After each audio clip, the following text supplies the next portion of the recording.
Stratagem 6. Make a sound in the east, then strike in the west. Welcome back to our series on the 36 Stratagems, the ancient Chinese playbook of strategy and deception. Today, we're diving into number 6.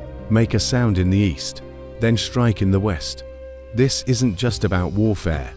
It's a profound principle of distraction that you see playing out everywhere, from boardrooms to political debates, and even in our own daily lives. So what does it mean? At its core, the stratagem is about creating a decoy. You make a big, noisy fuss about one thing, the east, to draw your opponent's attention, resources, and energy. Then, while they're completely focused on this distraction, you make your real move, the decisive strike, in the west where they are now weakest. It's the classic art of misdirection. Think of a magician. They'll gesture wildly with one hand, maybe create a puff of smoke, all to make sure you're not looking at the other hand, where the real trick is happening. That's this stratagem in its purest form. In war, a general might amass troops for a fake attack on one flank, forcing the enemy to shift their defenses, only to launch the main invasion from the completely opposite, now undefended, direction. The goal is to bypass resistance by making the opponent look the wrong way. Now, let's bring this into the modern world. In business negotiations, this is a master tactic. Imagine two companies are negotiating a merger. Company A might make a huge deal about a minor clause in the contract, arguing for weeks, demanding concessions, making it seem like this is their absolute deal breaker. Company B, wanting to close the deal, pours all its energy into debating this point, maybe even giving in a little. Meanwhile, Company A's real objective, say, securing control over a specific patent or a key executive, slips through the negotiation with barely any scrutiny. They made a sound in the east, the minor clause, and struck in the west, the valuable patent. Marketing is another arena where this is used constantly. A company might launch a massive, flashy advertising campaign for a mid-range product. Everyone's talking about it. The media is covering it. This campaign, however, might just be a smokescreen. The real goal could be to subtly reposition their high-end, luxury product as the insider's choice, capturing a premium market while everyone else is distracted by the noise. They're directing the public conversation to one place, while their strategic, profitable move happens quietly somewhere else. Politics is arguably where this stratagem is most visible and, let's be honest, most controversial.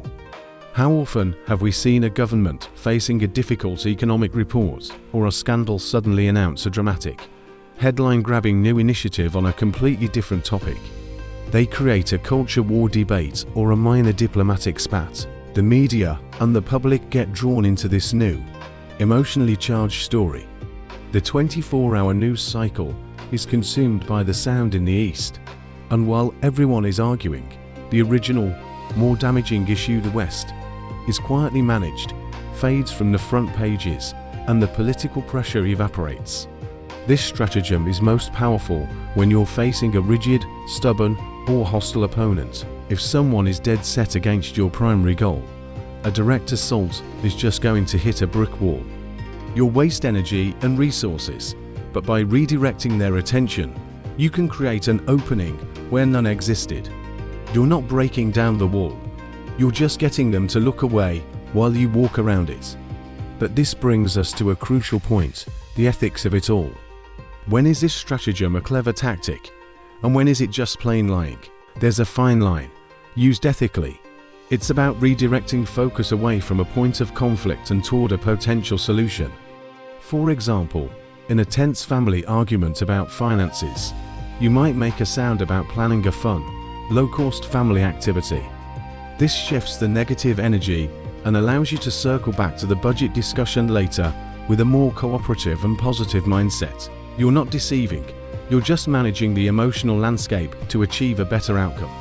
However, the unethical use is far more common. This is when the decoy is designed purely to mislead, confuse, and manipulate for personal gain, with no regard for the truth. It's about getting people to believe a falsehood so you can exploit their ignorance. When a company creates a fake controversy to hide a dangerous product defect, or when a political group invents a threat to pass restrictive laws, they are using this stratagem to cause harm. The intent behind the misdirection is everything. One of the biggest dangers for the person using this stratagem is a fascinating psychological trap: starting to believe your own decoy.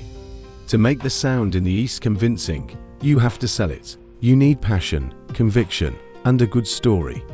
The risk is that you get so caught up in the performance that you forget it's just a distraction. The decoy becomes your reality, and you lose sight of your actual objective in the West. This requires immense discipline to act with total conviction on one front, while maintaining cold, calculated focus on your true goal. Now, let's reflect on this. It raises some big questions for our modern world. Is our entire media and political landscape now built on this principle? Are we constantly being bombarded with manufactured sounds in the East to keep us from seeing what's really happening in the West? Think about the news cycle. A major story breaks. It's all anyone can talk about for 48 hours. And then, a new, even more outrageous story appears, and the old one is forgotten. Is this an accident? Or is it a strategy? Another question to ponder. Can a transparent, honest organization still use this kind of distraction strategy? If your company values are built on openness, how can you justify intentionally misdirecting attention? Perhaps it's possible if the distraction is a genuine but secondary project.